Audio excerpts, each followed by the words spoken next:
Audio Jungle.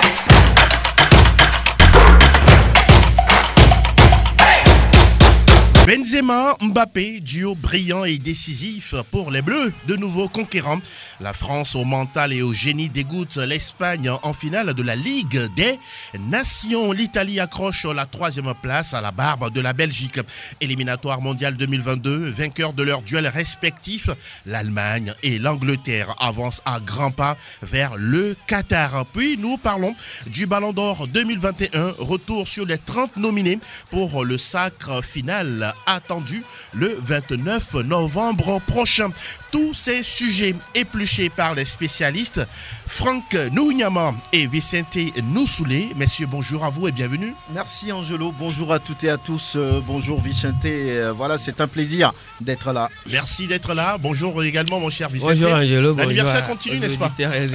L'anniversaire continue jusqu'à la fin du mois. N'est-ce pas? Voilà qui est dit. Théoua Javon gère la technique et l'homme devant lui porte les griffes de la réalisation de ce 682e numéro de Plateau Foot Europe. Bonjour sportifs à toutes et à tous. C'est l'heure où le foot européen prend le pouvoir sur Sport FM. Agréable écoute à toutes et à tous. Premier sujet de ce nouveau rendez-vous du foot européen sur la radio qui mouille le maillot. Nous parlons de la Ligue des Nations. La finale a eu lieu justement ce dimanche, mais bien avant, on va essayer de parler un peu de cette petite finale entre l'Italie et la Belgique. Décidément, Franck, cette équipe de la Belgique déçoit, on pourra dire, dans son ensemble. Oui, à mon avis, elle n'a pas de mental. Les Diables Rouges manquent de ce petit quelque chose qui leur permettrait quand même de gagner une très grande compétition. C'est une génération dorée selon plusieurs observateurs du foot européen et mondial, mais à l'arrivée, lorsque cette équipe approche, on va dire, le bouquet final, elle chute lamentablement. Et puis voilà, donc lorsqu'on mène devant une équipe de France 2-0, après on se fait battre mentalement et psychologiquement, tout est descendu. Je crois que l'équipe a été finalement plongée. On s'attendait quand même à cette défaite face à l'Italie en petite finale, surtout que Romelu Lukaku entre-temps est parti, c'est l'attaquant phare de cette équipe. Donc les Diables Rouges, il leur faut travailler côté mental, travailler côté, on va dire, moment, on va dire, intéressant d'une grande compétition pour pouvoir aller au bout. Cette équipe de la Belgique, oui, il y a des noms qu'on ne va pas encore citer ici, mais quand on a quand même une pléthore de joueurs d'une telle qualité, est-ce qu'on doit encore se plaindre de l'état d'esprit, du caractère que l'on doit afficher sur un terrain de football? Normalement, on ne devrait pas se plaindre, mais je dis que c'est un peu comme une entreprise. Vous avez beau avoir les meilleurs dans votre entreprise, mais si le management manque, cette gestion de ressources humaines manque, je ne pense pas que votre entreprise puisse prospérer. C'est ce qu'on constate au niveau de la Belgique.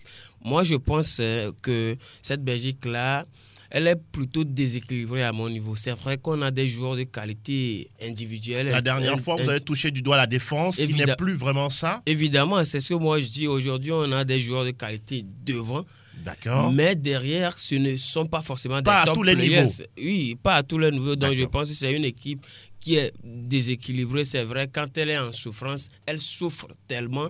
Mais quand elle a le ballon, elle déroule parce qu'on a quand même Kevin De Bruyne, on a Eden Hazard, Carrasco, tous ces joueurs-là, Romelu Lukaku, qui aujourd'hui fait partie des meilleurs joueurs du monde. Donc, je pense aujourd'hui que la Belgique doit beaucoup plus penser au côté défensif.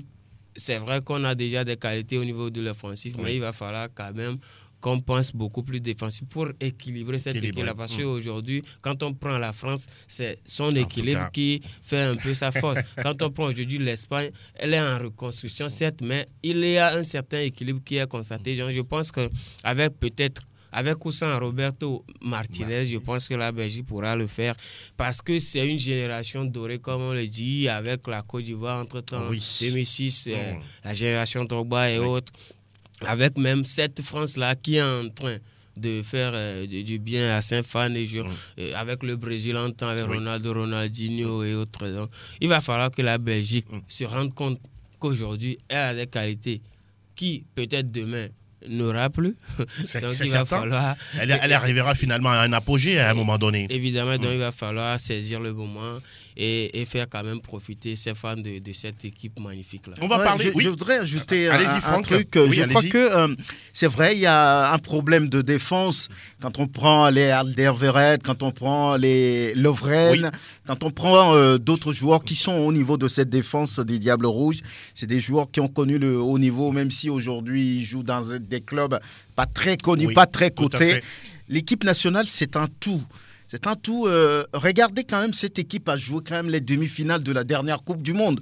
Si il y avait tellement ce problème, ce problème de défense, je ne pense pas que cette équipe pourrait traverser, on va dire, les zones de tourbillon jusqu'à arriver à ce niveau. Il y a un petit truc qui doit constituer ce déclic. Regardez, ça fait des années que la Belgique n'arrive plus à battre la France, par exemple. Depuis 81. Voilà, on peut dire que c'est la bête noire des Diables Rouges. Donc, il faut régler quelque chose au même moment, travailler sur cette défense qui peut-être n'a plus de joueurs de très haut niveau aujourd'hui. Tout comme un certain Vincent Kompany à une certaine époque.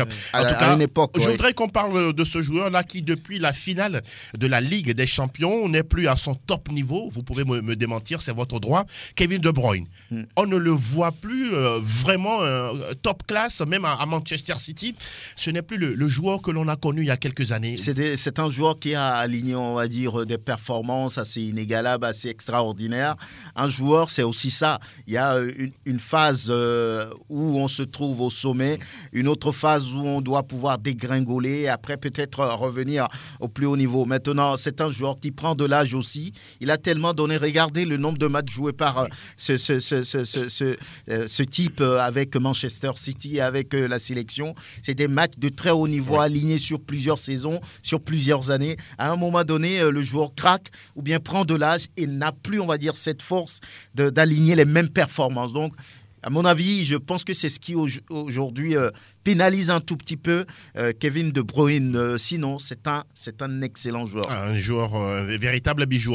Votre avis sur les perfs en deçà de Bruyne? Pour moi, il reste quand même l'un des meilleurs milieux au monde, quoi qu'il arrive. Mais depuis la finale de la Ligue des Champions contre Chelsea, on a quand même senti que Kevin De Bruyne a baissé de régime. On se rappelle qu'il a été blessé par Rudiger. Évidemment, depuis cette blessure-là, on l'a plus senti parce que aujourd'hui, quand vous avez Kevin De Bruyne dans votre équipe, mais tout est assuré. Passeur décisif hier. Passeur décisif, oui, hier même. Donc, je pense que Kevin De Bruyne a pris un coup, peut-être psychologique, pendant la finale parce qu'il ne s'attendait peut-être pas à ce qu'il sorte. Il y a un tel scénario. Donc, c'est une Ligue des Champions qu'il cherchait aussi. Parce qu'il faut quand même rappeler qu'il a fait un certain nombre d'années à Man City. Et donc, c'était quand même le couronnement de tout ce qu'il avait fait comme réalisation. Maintenant, ce n'est pas passé comme il aurait voulu. Je pense qu'il a pris un coup psychologique avec la blessure qui s'en est suivie. Il a vu qu'il y a eu beaucoup de joueurs qui l'ont peut-être dépassé en termes de ratio, de performance. Donc, je pense qu'il va revenir. Mais c'est un joueur que j'admire personnellement et ça me fait du mal que je le vois dans cette situation. Vivement qu'il revienne à son meilleur niveau. Le football, c'est les hauts et les bas. Et voilà, on attend de voir les jours à venir, les performances de Kevin De Bruyne, cet international belge qui évolue du côté de Manchester City. Et l'on évoque la finale, justement, de la Ligue des Nations. Une affiche, en tout cas, très intéressante entre l'Espagne et la France. Oui, l'Espagne a eu la possession de balle avec des occasions, tout comme la France, mais la France était beaucoup plus en réaction. Ah oui, j'ai envie de vous poser cette question. La France, Franck, doit-on parler de chance ou doit-on parler d'une équipe forte au caractère? Je ne pense pas qu'il y ait, on va dire, de la place pour la chance à ces niveaux. Lorsque vous jouez un match contre la meilleure équipe au niveau FIFA, lorsque vous jouez contre l'Espagne qui reste l'une des équipes qui produit, on va dire, l'un des plus beaux footballs sur la planète foot, on ne peut pas parler de chance. 2 fois arriver, réussir à remonter. Curieusement, c'est le même scénario. Oui, donc la France aujourd'hui, même si on ne l'aime pas, dispose de très bons joueurs. Et ce qui m'étonne un peu, c'est Théo Hernandez qui est arrivé et qui s'intègre parfaitement. Il a crevé l'écran. Et son frère, lui, est relégué sur le banc dans ce nouveau système de 4-3-2-1, privilégié désormais par Didier Deschamps, qui plaît bien aux joueurs aussi. Donc, cette équipe a un mental très fort, même si la dernière fois elle était sortie à l'Euro par la Suisse, ça arrive à tous les grands. Maintenant, lorsque vous voyez ce que la France a produit face à la Belgique, menée 2-0, elle a réussi à gagner 3-2, menée 1-0, elle a réussi à gagner 2-1. Donc je pense que c'est une équipe qui a le mental, qui psychologiquement est bien préparée pour affronter les adversités. C'est quand même une championne du monde, elle est toujours attendue. Donc je pense que sur cette victoire au niveau de la Ligue des Nations, c'est pas de chance, c'est une victoire méritée. Lorsqu'on voit les buts, ce merveille de Karim Benzema avec cette passe de Théo Hernandez. Voilà, où l'Espagne crie à l'injustice, mais le défenseur a touché le ballon. Donc c'est bien pour la France, elle a gagné, elle mérite. Alors cette équipe de France, on sait très bien qu'elle est sortie d'un Euro piteux. Les critiques ont plu justement sur Didier Deschamps et sa poulain. Là, on vient d'arriver à accrocher la Ligue des Nations, même si entre guillemets, c'est un trophée qui n'est pas forcément au même pédigré que le mondial ou l'Euro, mais un statut de champion du monde a été confirmé dans cette compétition. Oui, il faut quand même dire que c'est un trophée qui est en train de prendre de l'ampleur, parce qu'après le Portugal, c'est vrai, le Portugal a eu la première édition, ce n'était pas trop ça, parce que la compétition a été à sa première édition, et donc et puis dans le contexte à son pilotage, pandémique, pandémie là, c'était un peu truc. Mais avec ce sac de la France, je pense que ce trophée-là va prendre beaucoup plus d'importance, parce qu'on se connaît. Le retour de public aussi a fait son effet? Oui, je pense que c'est très important. Les matchs aujourd'hui sans le public, ce ne sont quand même pas des matchs de football, parce que le football, c'est un sport rassembleur. Maintenant, pour arriver rapidement sur cette finale-là, je pense qu'aujourd'hui, la France est plutôt dans la réaction que dans l'action, parce qu'on connaît cette France de Didier Deschamps depuis qu'il est arrivé. C'est fait à dessein? Pas forcément... Oui, c'est fait à dessein, parce que quand on voit le parcours de la France, même au Mondial 2018, ce n'est pas forcément parce que la France a possédé la balle ou a produit le plus beau jeu. A produit le plus beau jeu, mais elle a beaucoup plus joué sur la tactique et sur les faiblesses de l'équipe en face. Et donc, c'est ce qu'il a fait tout simplement hier aussi, parce que l'Espagne, après avoir marqué le but, c'est un peu oublié. Quand même un peu tardivement, 64e minute. On marque à la 64e minute. Évidemment, en l'espace de 2 minutes, la réaction des Français a été tout simplement rapide. Moi, je pense que le tout premier atout de cette équipe de France, c'est quand même ce duo-là, concocté Benzema et Kylian Mbappé, qui réussit très bien. Ces deux joueurs qui se comprennent parfaitement. Ils ont bien fait d'écarter Olivier Giroud. Aujourd'hui, on peut leur donner raison. Et donc, je pense en même temps que c'est la réponse donnée par rapport à la performance piteuse de l'Euro dernière. Et pour vous, c'est une forme de rachat. C'est une forme de rachat, surtout qu'avec ce nouveau système-là, la France ne se retrouve pas forcément, parce que c'est 3-5-2 apparemment qui est en train d'être implémenté difficilement avec beaucoup de changements, pas derrière le 3-5-2.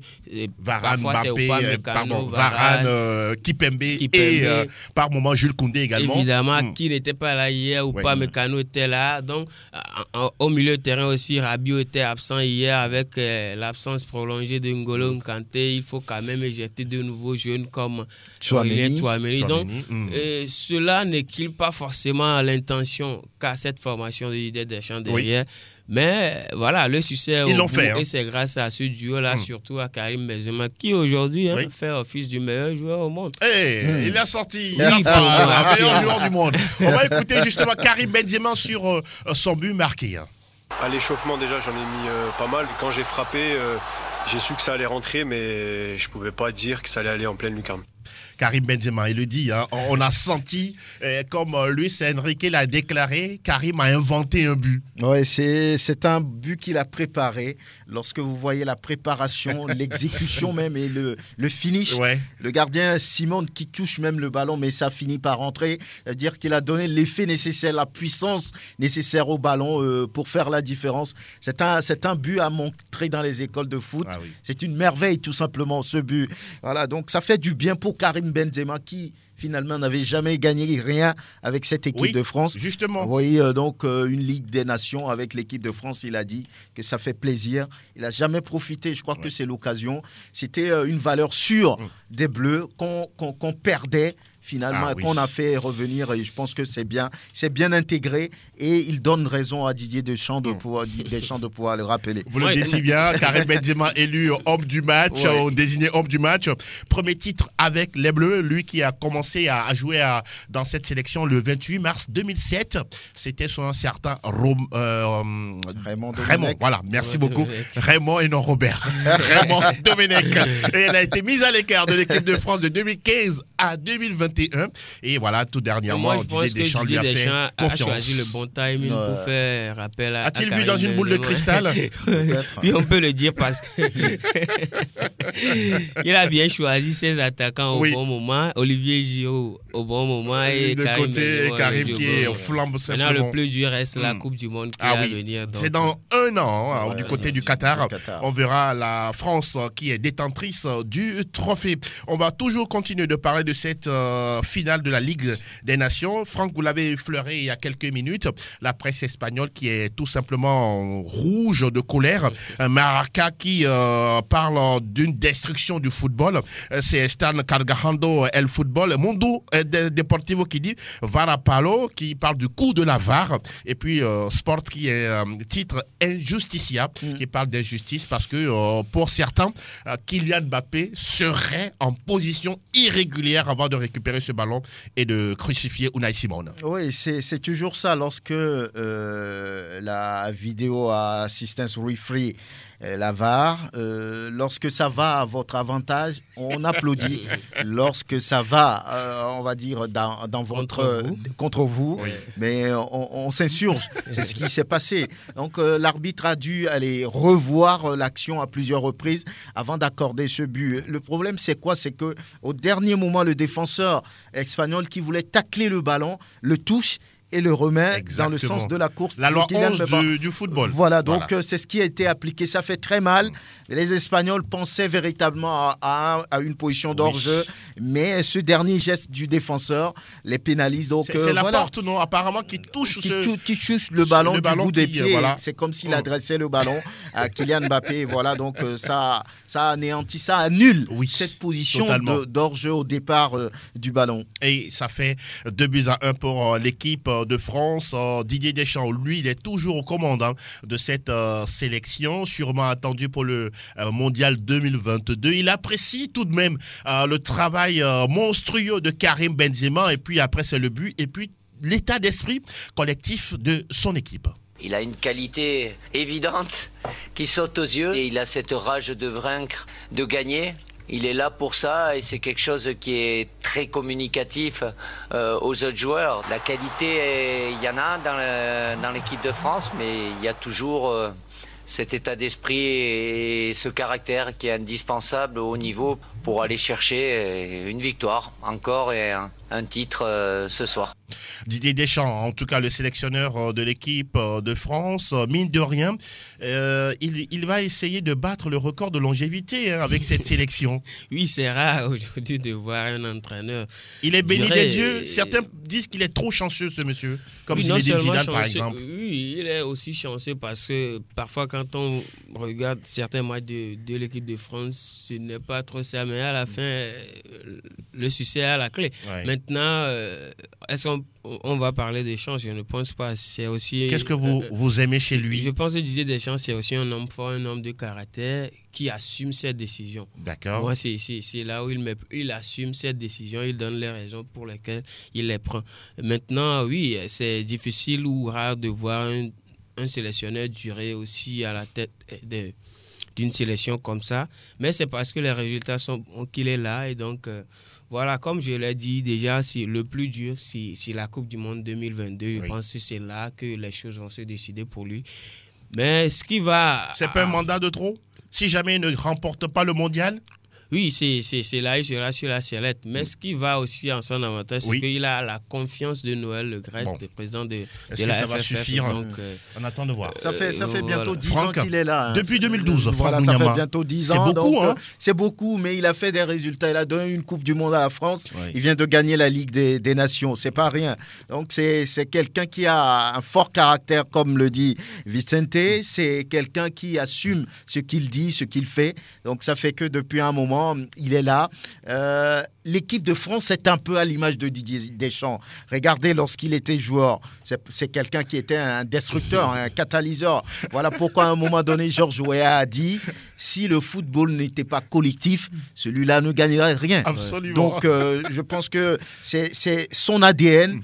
Il ne veut pas un beau football, mais aller juste à l'essentiel, laisser ou bien travailler sur les erreurs de l'adversaire en face. Donc, il est là.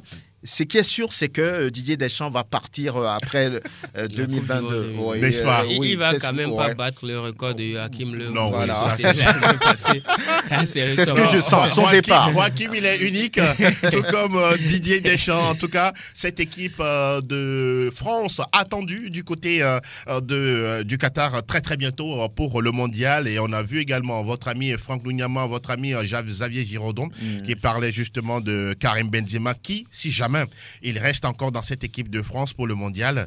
Ah oui, tous les superlatifs seront permis. On le connaît. Vous le connaissez, n'est-ce pas? Il sort des dithyrambes, il félicite l'équipe de France dès qu'il y a victoire. Il sort des mots pas possibles. Donc voilà, c'est aussi le travail d'un journaliste. On va parler de l'équipe d'Espagne également, qui n'est pas quand même une équipe aussi moribonde, hein, parce que là, on sent une reconstruction et des choix forts également du côté de Luis Enrique. Oui, il reste fidèle à ses choix. Il a été critiqué à plusieurs reprises avant même l'Euro sur le choix de ses joueurs, mais le gars est resté bien droit dans ses bottes. Il dit « Je prends les joueurs en qui j'ai confiance ». C'est une reconstruction aujourd'hui et pour le moment, ça lui donne raison avec des jeunes joueurs comme Gavi, Pedri, Oyarzabal, Yeremi et tout ce qui suit. Oui. Il a joué, on va dire, les demi-finales de l'Euro. Il joue la finale de la Ligue des Nations. Une équipe en reconstruction qui donne une telle performance, je crois qu'on aura raison de lui laisser le temps de continuer ce travail jusqu'à la Coupe du Monde. Sinon, c'est quelqu'un qui reste, on va dire, fidèle à sa vision. Et aujourd'hui, ça fait un peu sa force. L'Espagne produit une très un très bon jeu. Football, oui. Très bon football. Il dit « Je suis très heureux et très fier de mes joueurs. Ils ont été en mesure de défendre contre une des meilleures attaques du monde, si ce n'est la meilleure. » Oui, aujourd'hui, ce que Karim Benzema, Kylian Mbappé, Olivier Giroud non pas Olivier Giroud, Antoine Griezmann. Vous aimez Giroud, hein? Sont en train de faire en équipe nationale. C'est quand même rare de voir cette attaque-là. Il a peut-être raison, mais en même temps, je tire mon chapeau à Luis Enrique pour le travail qu'il a abattu. C'est vrai qu'on aurait aimé que l'Espagne soit sacrée à la fin. Mais ce n'est que partie remise parce qu'il est en train de faire un boulot énorme avec cette reconstruction-là. À son arrivée, il a déjà quand même essayé plus de 100 joueurs et aujourd'hui, il a retenu une frange qui est en train de retrouver les fondamentaux du tiki-taka qu'on a connu à l'Espagne entre-temps. Donc, c'est vrai que ça va arriver, mais avec beaucoup plus d'efficacité. Voilà. Parce qu'aujourd'hui, quand on prend Ferran Torres, que ce soit Oyarzabal ou encore l'autre, j'ignore un peu son nom. Moreno. Gérard Moreno. C'est des attaquants, c'est des buteurs, certes, mais qui ne sont pas aussi francs devant le but comme un certain Benzema ou encore Lewandowski. La différence est à ce niveau. La différence est à ce niveau. Mais je pense que le travail qu'il a commencé va aboutir, surtout avec ces critiques-là. Ces critiques-là vont peut-être le booster. Oui, le font du bien, le booster et à bout. parce que c'est vrai aujourd'hui qu'on parle des joueurs du Real Madrid, mais moi je pense que le débat n'est pas là. Si on veut faire la comparaison avec les joueurs qu'il y a en sélection, les joueurs qui se retrouvent au Real Madrid, le football n'est toujours pas logique. Il va falloir faire parfois des choix risqués, des choix forts pour arriver à bout de ses objectifs. Et c'est ce que Deschamps aussi avait fait, au Mondial 2018. Ah oui, donc, je pense qu'il est sur la bonne voie. Les résultats vont suivre. Après, il va falloir que l'Espagne soit patiente parce que c'est une reconstruction qui est en marche. Et voilà, on ne va pas comparer cette Espagne-là avec cette équipe de France. Il y a des joueurs qui sont là confirmés dans les grands clubs, depuis plus de 4 ans. Donc, pétri d'expérience. Voilà là où il y a la différence. Voilà qui est dit et en tout cas on suivra toujours les performances de ces sélections au niveau du continent européen. On rappelle que la Ligue des Nations en tout cas c'est également un jackpot financier parce que voilà la France vainqueur de cette compétition va repartir avec une enveloppe située entre 7 et 10 millions d'euros. Ce n'est pas rien, c'est quand même de l'argent, beaucoup d'argent. Et une compétition également qui prend de la valeur auprès de la FIFA, puisque les demi-finales et la finale vous donnent en tout cas de la valeur dans les éliminatoires du Mondial 2022. Et l'édition 2022-2023 aura une incidence plus forte sur les éliminatoires de l'Euro 2024. Nous parlons du groupe J avec l'Allemagne qui était de sortie à domicile face à la Roumanie. La Mannschaft, on pourra dire cueilli à froid dès les premières minutes du match à la 9e avec un but de Yanis Hadji et puis derrière la réaction de la Mannschaft avec Gnabry et Müller, les anciens les joueurs du Bayern avec leur ancien coach. Cette équipe de l'Allemagne, ça fait désormais 18 points au compteur. La Macédoine du Nord en a 12. L'Allemagne, mine de rien, voilà. On ne sera pas surpris sauf de les voir bientôt au Mondial. Les Allemands seront, on va dire, au rendez-vous après avoir connu, on va dire, ces terribles on va dire, événements, l'élimination au premier tour du Mondial 2018. C'est une équipe aussi qui se reconstruit. On pensait que ça allait être plus facile pour la Mannschaft face à la Roumanie, mais cette équipe a été accrocheuse. Elle a même marqué d'entrée avant de laisser, on va dire, Gnabry et Müller faire le boulot. 40e but de Müller en sélection, il fallait le faire.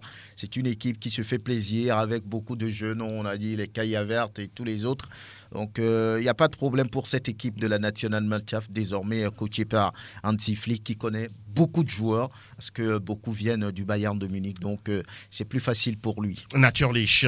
L'Islande a fait 1 but partout face à l'Arménie. Liechtenstein a coulé 0 but contre 4 face à la Macédoine du Nord. Et figurez-vous que dans cette poule, l'Allemagne a 18 points. Le deuxième est la Macédoine du Nord avec 12 unités. Les deux sélections se retrouvent ce lundi à partir de 18h45. C'est on pourra dire un choc de haut de tableau. On se rappelle la victoire de la Macédoine du Nord en terre allemande. Ça a créé un véritable, séisme. Vous pensez que l'Allemagne a appris des leçons de ce qui s'est passé? Cela n'arrive pas tous les jours. Ce qui est passé avec l'Allemagne, on le considère comme un accident.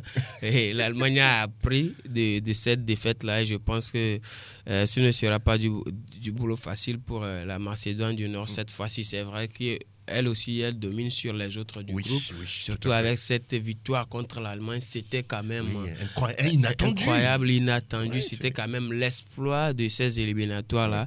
Avec l'Allemagne, avec toutes ces qualités qu'on le connaît aujourd'hui. L'histoire. Surtout toutes ces qualités offensives. C'est Leroy Sané, il y a Timo Werner. Florian Wirtz. Surtout en défense aujourd'hui. Donc, je pense que c'était quand même un exploit de la Macédoine du Nord. Maintenant, on attend si cet exploit va se récidiver parce que, pour ne plus le considérer comme un accident. Ce n'est plus Joachim Löw, c'est Hansi Flick qui est là.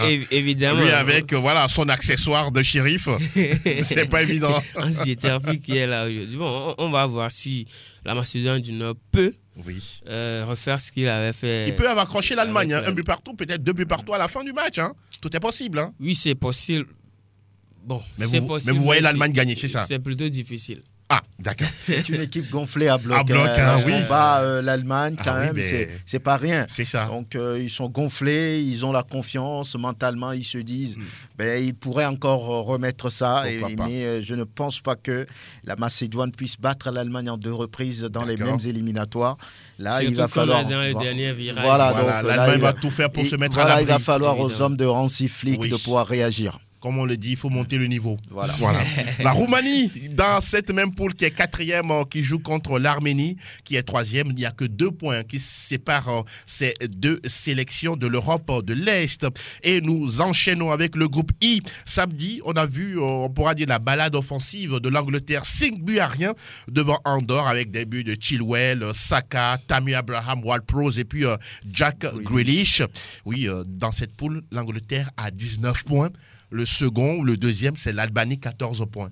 Oui, c'est une 15 équipe points, pardon. Complètement transformée, presque transformée, qui a joué ce match-là. Et je pense qu'elle a tout simplement marché sur l'adversaire avec, comme tu le dis, le retour de Tammy Abraham. Andorre a dormi simplement. Andorre, oui, on le sait,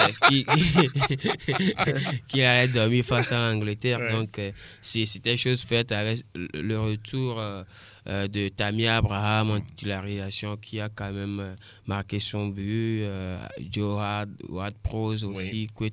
Donc, je pense qu'aujourd'hui, l'Angleterre, elle est en sécurité dans la poule où elle se trouve. Oui. Donc, elle n'a pas forcément un adversaire de taille qui pourra la déranger. Après, il y aura quand même des turnovers pour essayer d'autres joueurs et leur donner de la chance. Mais après, je pense que l'Angleterre sera facilement et simplement qualifiée. Et maintenant, le plus dur reste toujours cette Coupe du Monde-là qui est à l'origine, parce qu'on sait qu'il y a quand même une progression depuis le retour de Southgate.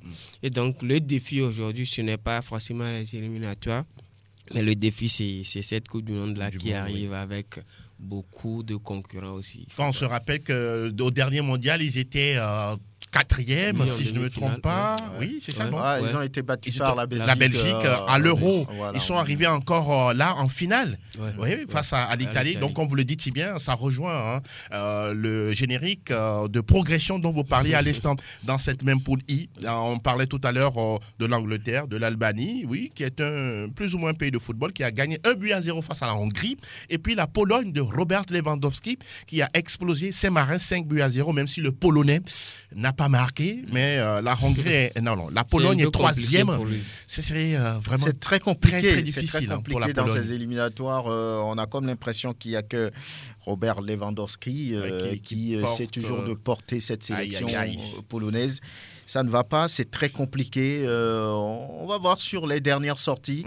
Cette équipe, de toutes les façons, va se battre jusqu'au dernier moment pour arracher un ticket, mais ça reste compliqué. Un dernier ticket, pourquoi pas au niveau de la fenêtre des meilleurs deuxièmes de groupe, parce que la Pologne, avec Robert Lewandowski, absent de mondial, ça ne sonnerait pas bien. Alors, dans cette poule, la Hongrie est 4e avec 10 points. Et mardi déjà, l'Angleterre retrouve la Hongrie. C'est un match intéressant à suivre, même s'il y a 9 points d'écart entre les 2 sélections. Et puis l'Albanie reçoit à la maison la formation, la sélection de Robert Lewandowski, la Pologne. Voilà ce qu'on peut dire sur les éliminatoires de la zone Europe, surtout pour les pays regroupant, on pourra dire, les majeurs au niveau de notre émission Plateau Foot Europe. Le rendez-vous de lundi, vous le savez bien, ça se passe en direct du studio Messan Niamey. Nous parlons Plateau Foot, de Plateau Foot Europe, et surtout dans cette rubrique, nous évoquons le Ballon d'Or 2021 avec la liste des 30 nominés. La première question, messieurs, y a-t-il déjà des intrus selon vous, Franck?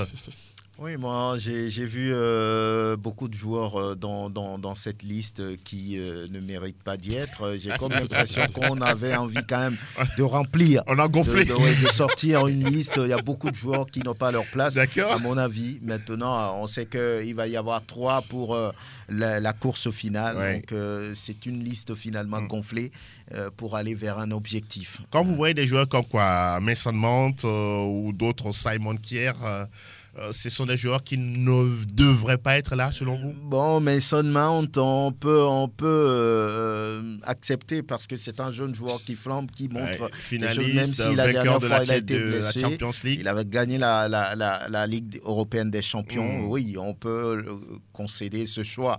Maintenant, pour beaucoup d'autres joueurs, je ne veux même pas les citer. Ils n'ont pas leur place là-bas. Vicente, on parle toujours des intrus. Y en a-t-il selon vous?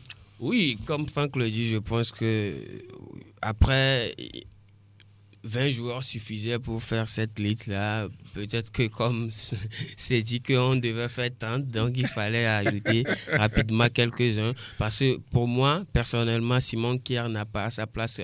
En même temps, je ne vois pas Edouard Mendy. Vous êtes surpris? Oui, je suis surpris parce que Edouard Mendy a plus de chances d'être dans cette liste-là que un Simon Kjær. Le fait qu'on le mette dans la liste du trophée Yachine, non, je ne pense vous n'êtes pas d'accord. Non, je suis vous n'êtes pas d'accord. Je pense que Edouard Mendy a sa place ici, dans cette liste des 30 nominés pour le Ballon d'Or. Maintenant, après, on comprend aussi que c'est une question d'image, c'est une question de classe du joueur. De prestige. Donc, oui, des prestiges. Parce que quand je vois aussi Lautaro Martinez, c'est vrai que Lautaro Martinez, on peut dire qu'il est récompensé pour ses débuts, mais pas forcément cette saison. Parce que cette saison, il a été sous l'ombre de Romelu Lukaku qui a quand même marqué 24 buts. Peut-être qu'il a contribué au sacre de l'Inter du côté de la... Oui, il a cette contribué au sacre de l'Inter. Mais pour vous, c'est pas suffisant. Mais il n'a pas été le seul à contribuer. D'accord. Il y a aussi Samir Handanovic, il y a les défenseurs. Brozovic et Perisic et tous les autres. Eriksen et autres là. Donc, il ne fait pas quelque chose de spécial pour sortir du lot. Mais après, on comprend que c'est quand même 30 joueurs et qu'après, il y aura un tamis pour retenir les meilleurs. Tout à fait. Et les 30, on a cité quelques joueurs et les têtes de gondole, si on peut les nommer ainsi. Il y a Lionel Andrés Messi, il y a Jorginho, il y a N'Golo Kanté, Kylian Mbappé, Erling Braut Haaland, Kevin De Bruyne, Karim Benzema, Cristiano Ronaldo, Robert Lewandowski, Harry Kane, Mason Mount, Phil Foden, Raheem Sterling, Simon Kjær dont on parlait à l'instant. Alors, concernant le trio final, justement pour la course dans la dernière ligne droite, quel sera votre choix, Franck Lungama? On rappelle que ce sont les journalistes qui votent. Hein. Oui, ça va être très compliqué de faire un choix maintenant, mais par rapport à la performance de certains joueurs... Je voulais placer N'Golo Kanté qui a été élu comme le meilleur milieu européen. Je placerai Robert Lewandowski pour ce qu'il a accompli depuis la saison dernière jusqu'à maintenant. Et puis Jorginho, l'Italien qui a gagné l'Euro. Kanté, Lewandowski, Jorginho, c'est le trio choisi par Franck Lungama. On rappelle que les votes ou soit la cérémonie est organisée par le magazine France Football et non par la FIFA ni l'UEFA. Donc on peut plébisciter surtout les votes des confrères journalistes du monde. Mon cher Vicente, je vous vois revoir justement votre liste. Si vous avez donné l'occasion de choisir... Le trio gagnant. Je suis un peu dans le dilemme, tout comme les 180 journalistes qui forment le jury qui va choisir les trois après, mais j'aimerais placer d'abord Benzema en 4e position, même si vous avez dit de choisir. Allez-y. Donc Lionel Messi vient en 3e position. Messi 3e. Et je place Jorginho en 2e position. Et pour moi, Robert Lewandowski mérite le Ballon d'Or pour tout ce qu'il a fait depuis 2 ans. Surtout que l'année passée, à cause de la pandémie, il n'y avait pas eu de récompense. Exactement. Donc, je pense que le couronnement de on doit faire avec le sentiment ou bien le mérite? Non, pas le mérite. Moi, je pense que je ne parle pas de sentiment. Oui, vous avez parlé tout à l'heure de la pandémie qui est passée par là. En 2020, on n'a pas lu. Et certains même disent que France Football a annulé l'édition 2020 parce que c'est pas Messi qui devait le gagner. Ah oui. C'était malheureux. C'était malheureux, n'est-ce pas? On pouvait le faire. N'est-ce pas? Il n'y a pas la raison qu'ils ont avancée n'était pas aussi convaincante selon vous. En même temps, je comprends France Football parce que il faut quand même constater qu'en temps de pandémie, il y avait... Bon, on est toujours en temps de pandémie, mais... la Ligue des Champions a été jouée. On a gagné des trophées. Pas avec le même format. C'est vrai que la Ligue des Champions a été jouée. Mais vous maintenez votre avis. Mais il y a eu beaucoup de compétitions qui ont été reportées juste à cause de cette maladie-là. Donc, le choix serait peut-être difficile, surtout que la Ligue 1 avait été arrêtée. Donc, je pense que ça désavantagerait certains joueurs en même temps. C'est le pourquoi ça n'a pas eu lieu. Mais... Quand on prend aujourd'hui les chiffres que ce joueur nous a fournis, je pense vous parlez de Robert Lewandowski. Je pense qu'individuellement, il le mérite. Mais l'individualité ne fait pas forcément l'unanimité. Il y a 3 critères qui seront cités. Tout à fait. Il y a les performances individuelles, le trophée avec le club ou la sélection. Voilà. Il y a la classe joueur, sur et en dehors du terrain. L'image. Tout ça là. Je vous vois sourire. Donc, ça n'avantage pas Robert Lewandowski apparemment. Mais bon, de toutes les manières, ce sont vos choix.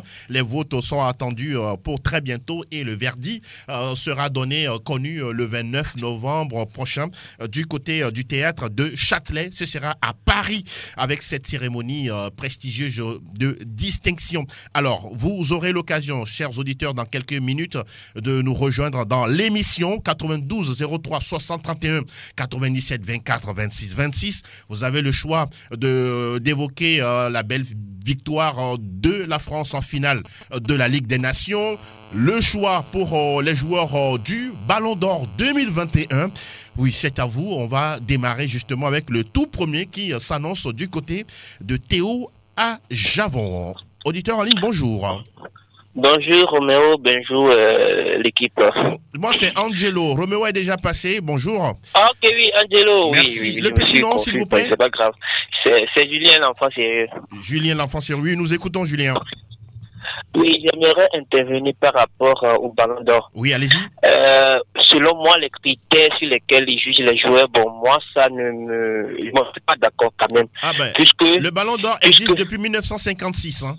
Exactement, mais moi aussi j'ai mon avis là-dessus. Si je prends si on prend par exemple une classe, un examen, on organise un examen, on ne peut pas dire que on va voir l'établissement dans lequel peut-être l'élève qui est premier se trouve, ou bien on va voir ce qu'il a fait auparavant, mais on juge ces notes qu'il a obtenues, et c'est à base de ça qu'on va lui donner la première place.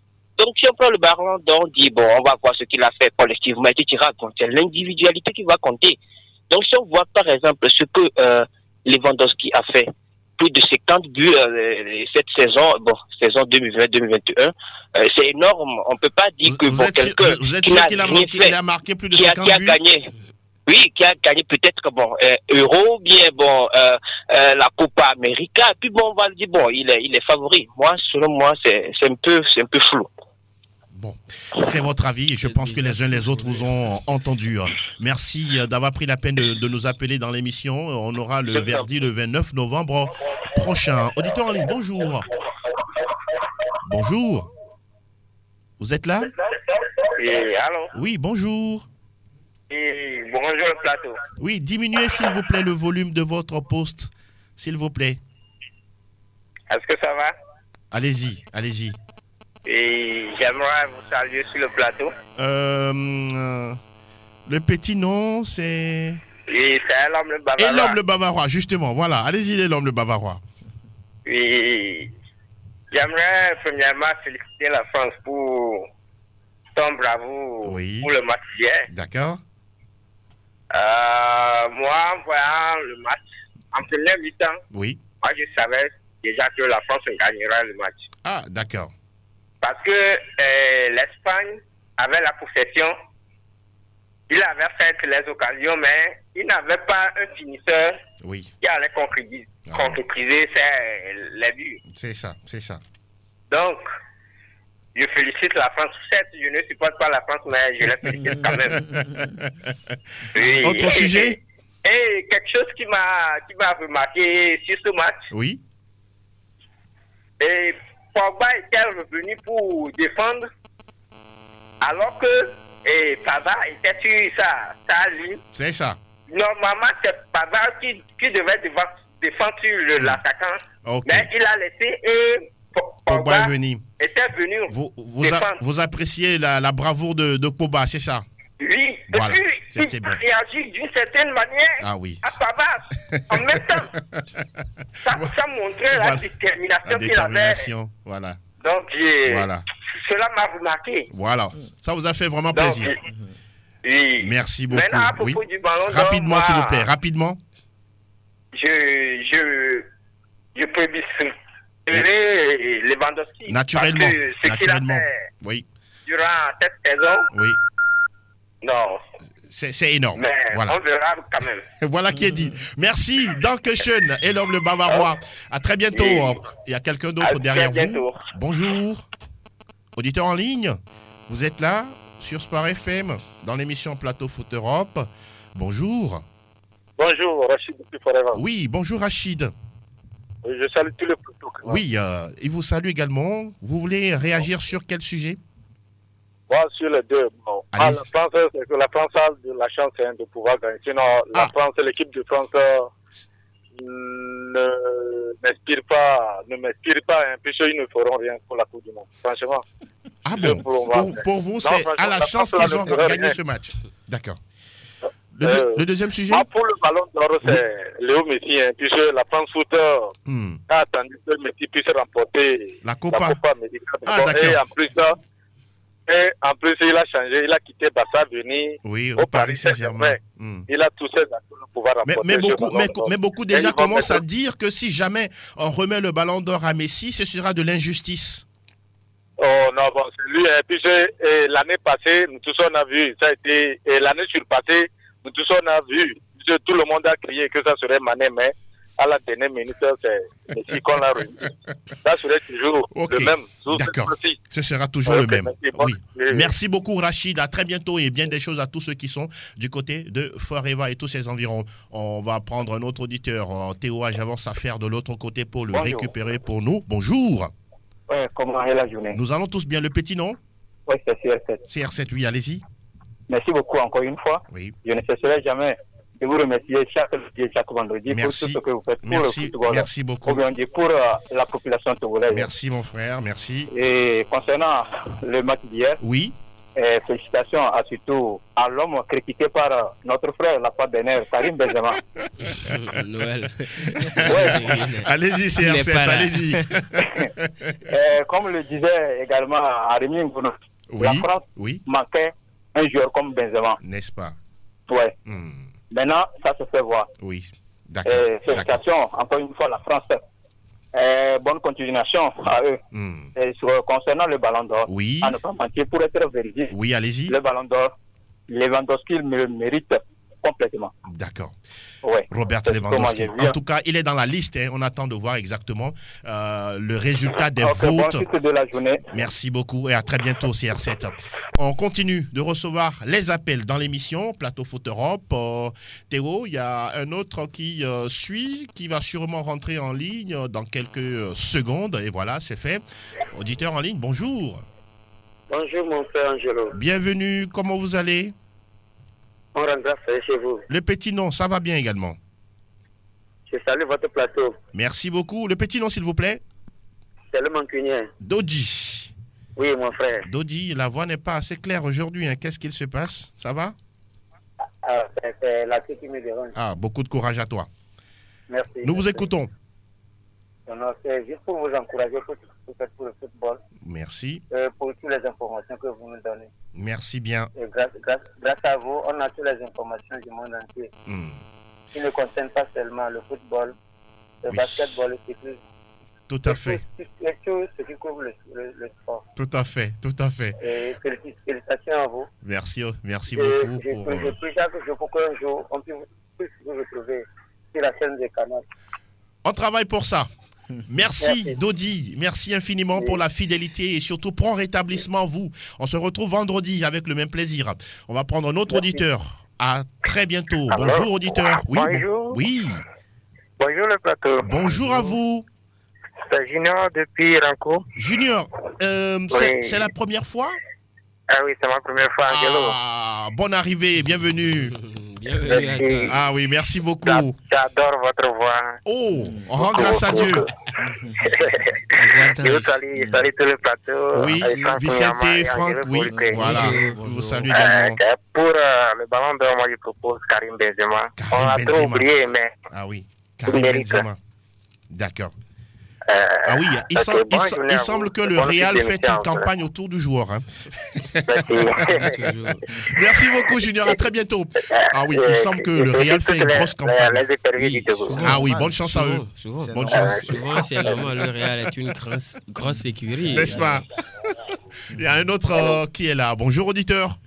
Bonjour, monsieur Angelos. Nous voulons vous connaître. Oui, c'est monsieur Roy. Monsieur Roy. Roy. Oui. Ah oui, c'est la première fois également, monsieur Roy. Oui. Merci et bienvenue.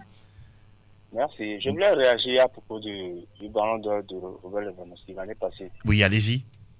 Oui, les gens disent que les compétitions ne sont pas allées au bout. En fait, Roy, c'est pas nous en tant qu'observateurs, mais les organisateurs ont évoqué ces raisons-là.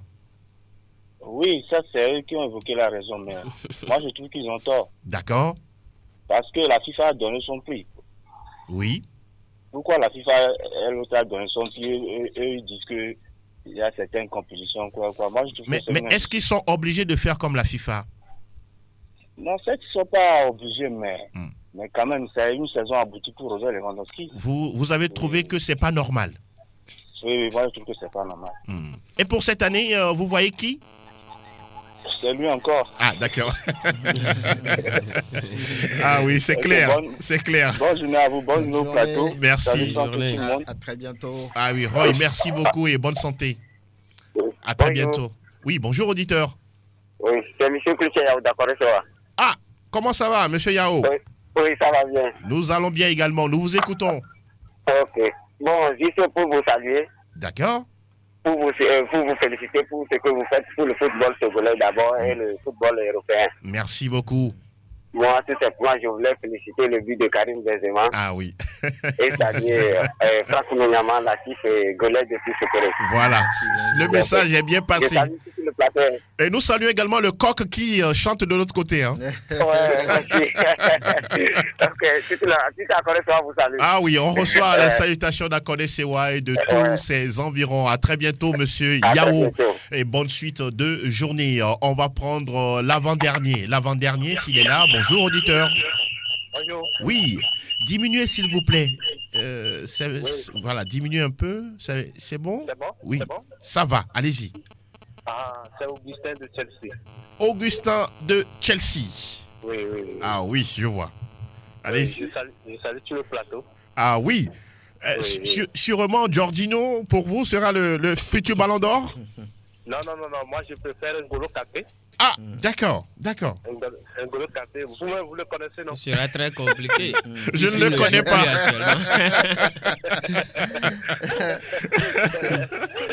Non, allez-y, Augustin, allez-y. Bon, je félicite la France. Oui. Oui, ils ont mérité. D'accord. Mais pour N'Golo Kanté, là, je vais lui donner carton rouge. Ah. Vous savez ce qu'il a fait? Non. Moi, il a refusé de faire la vaccination. Ok. C'est lui le seul joueur de Chelsea qui n'a pas fait la vaccination et il a été covidé et il a privé le club et la sélection de la France. Aïe. Pour vous, il n'a pas bien réagi, c'est ça? Non. Il doit se faire vacciner. Oui. D'accord. Actuellement, il s'entraîne seul. Il s'entraîne seul. On attend de voir. Chelsea qui va reprendre le chemin des championnats à partir de la fin de semaine à venir. On verra si N'Golo Kanté recevra le feu vert de Thomas Tuchel ou pas. Le dernier auditeur. Bonjour, auditeur. Bonjour. Allô? Vous êtes là? Bonjour. Bonjour, c'est monsieur Vincent Charles. Monsieur Charles Vincent. Oui. C'est la première fois que vous nous appelez? Oui, c'est ma première fois. Ah, merci et félicitations. Merci. Nous vous écoutons. Ouais, juste pour vous féliciter, mon joueur préféré, Karim Benzema. Karim Benzema, KB9. Ouais. C'est un joueur merveilleux, quoi. C'est l'actuel meilleur joueur au monde? Oui, actuellement, c'est lui. Actuellement, c'est lui. Oui. Comment on appelle en Liga, oui. C'est lui. C'est top. Meilleur buteur. Il va finir meilleur buteur cette année, pour vous? Oui. En Liga. Donc, deuxièmement, oui. Je félicite tous les supporters du PSG du Togo. D'accord. Et je donne courage aussi les jeunes joueurs qui sont convoqués pour jouer à RDC. Pourquoi pas? Nous tous, on est derrière eux. Oui.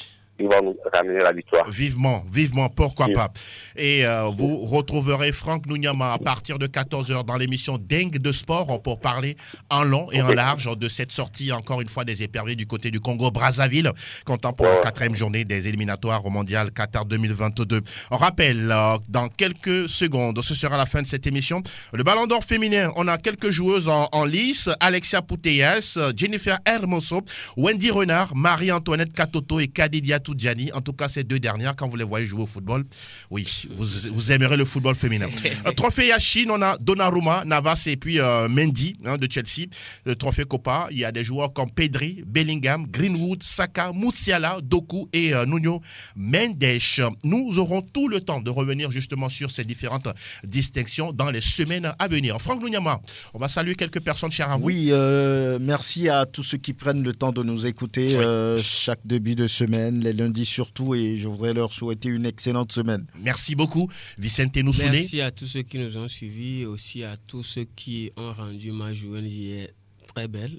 Merci aussi à Julien Adam, l'été de la Nova Tikboumou, les amis Valentin, Sauveur Koumedro et tous ceux qui ont reconnu la voix. Il s'appelle Sauveur. Oui. Intéressant. Hola. Ah d'accord. Merci à toutes et à tous. Ah oui, à tous ceux qui ont pris la peine de nous suivre dans cette émission. La rediffusion, justement, vous le savez, c'est à 20h. On se retrouve vendredi, toujours avec le même plaisir, la même envie de vous servir. Et restez sur la radio qui mouille le maillot. Merci à Eloma Devon. Oui, il a été très courageux et toujours intrépide à son poste, tout comme Théo Javon de l'autre côté. Merci à toutes et à tous. À très bientôt. Ciao, ciao.